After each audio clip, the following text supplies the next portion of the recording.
I would like to, for a moment, ask you some questions about the economics of job getting in terms of the blacks versus the whites. The statistics I was able to pull together indicate that at the present time, white males make $17,427 on an average basis for the year. Black males make $12,738.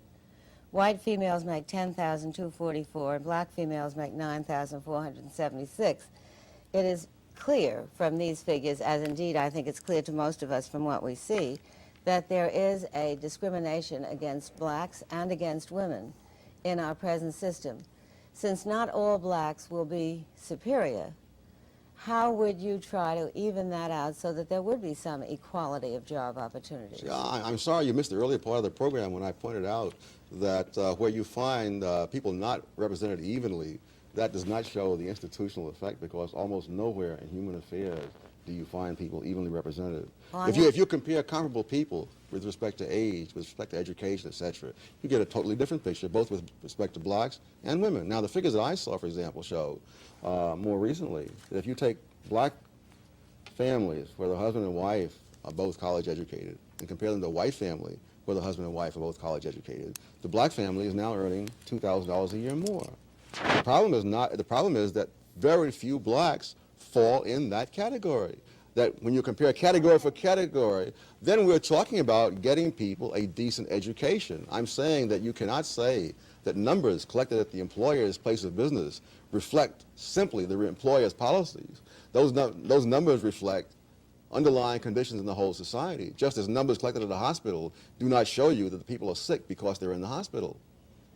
No, I would agree with that, but you would also have to agree that, generally speaking, women are paid less, for example, for the same jobs as men. No, I would not. I would not agree with that. If you're talking about women with the same number of years of experience, with the same continuous service, etc., then when I look at that, I don't find that disparity. I find, for example, in many cases, the women are making more, depending on how you break the data down. The difference with women is between married women and everybody else. That's the real difference. Well, even as to single women, the Census Bureau statistics, the most recent ones I could find, 1978, say that single men are earning $11,100 and single women are earning $9,300. Yes, I love the word single that is used. When I did my study, I didn't use single, I used never married.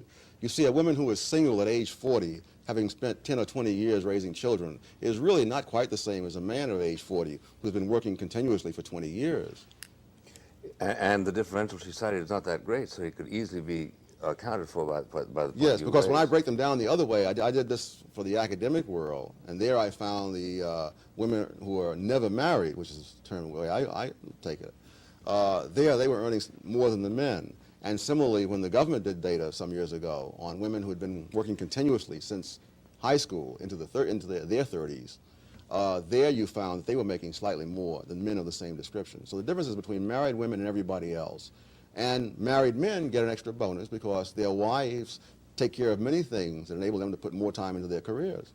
I'm sure you're aware of the fact that there are approximately 15% of all homes in which there is only one wage earner. So that when you talk about women being able to take care of things for their married mate wage earner, the fact is that in the overwhelming majority of American homes, the women also work. And therefore, I don't think your explanation that women have other responsibilities and that that's why they are... Work can mean part-time work or full-time work. Women do not work full-time to the same extent that men. Part-time workers make less than full-time workers.